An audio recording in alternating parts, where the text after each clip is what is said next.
Wellness is a very conscious and holistic pursuit that needs to be looked at with all the importance that it requires by everybody at every age, at every caliber, and with or without a disability. Hello everyone, and welcome to Naomi's All-Inclusive World, where today we will be looking at wellness and just how far it goes beyond the physical that most of us know, and the importance it has to everybody, including those living with disabilities. So wellness is very personal, rather starts from a personal level where everybody needs to be well. Everybody needs to observe wellness before it becomes a family thing, before it becomes a communal thing. And in this particular case, people living with other family members who have disabilities need to treat their wellness very importantly, because in a way it gets to rub on those living with disabilities who in some case, depending with the disability at hand, might not be able to stay in that wellness bracket very well like the rest of them.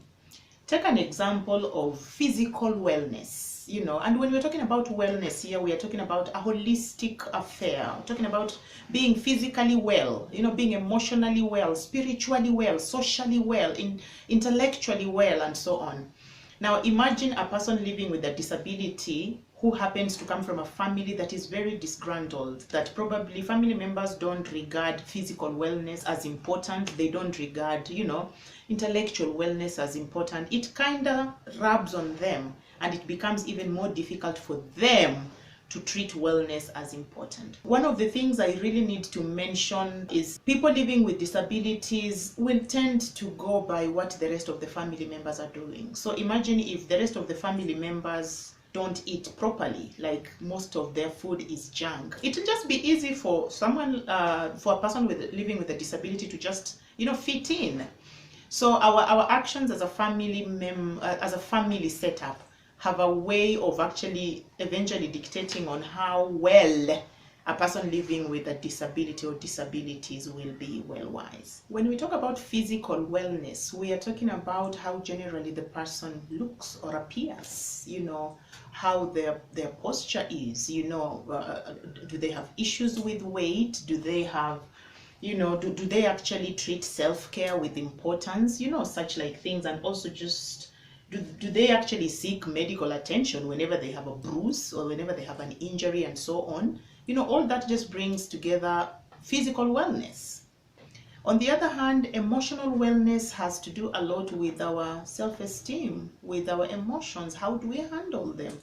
And especially now in this case, when it comes to people living with disabilities, they also have other feelings, and they see how we handle each other, how we emotionally treat each other. And they will be expecting that as well, depending on how we are handling the rest. So emotional wellness is also very important. And it will speak a lot into our self-esteem and eventually to the self-esteem of the people who are living with disabilities. Another aspect of wellness is intellectual wellness, intellectual fitness, where in this case we're talking about, how well you're using your gifts, how well you're able to think, come up with solutions, and such like things, and just, stimulating your mental activities and sharing them out. That will actually come under intellectual wellness. We have people who they have these gifts, they have these ideas that could work, but are you ready to share them? The more you share them, the more fresh they stay and the more stimulating they become, and that will have to do a lot with your intellectual wellness. And the other three aspects that I would like to mention that just make up the whole wellness bracket is also the spiritual bit, spiritual wellness, social wellness. How well do we fit in groups, in families, in society just as a whole? Because we are social beings, and when we are able to fit in with our abilities and inabilities and all that, that actually makes us socially well, socially fit. The last point worth mentioning here is just wellness has a positive feeling. Wellness has a way of making us feel positive about ourselves.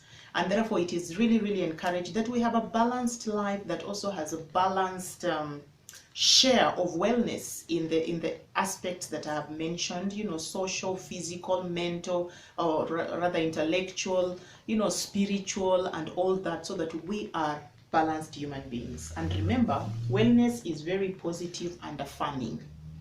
When we are well physically, when we are well in different aspects that I've mentioned about, they give us better self-esteem and they affirm us on what we are doing, whether or not we are good enough in that area.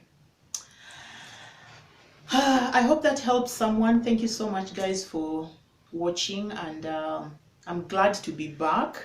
So let's just look forward to lots of issues to do with fitness and wellness, and especially to help us just know how better to live with the disabilities that we happen to have, or how better to live with our family members, neighbors, colleagues, or friends who happen to have a disability or two.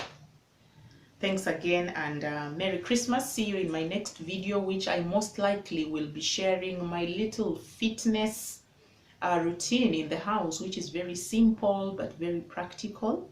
And let's see how this goes. Again, if you haven't subscribed, please do that and hit that notification button so that in my next upload you will be the first to know.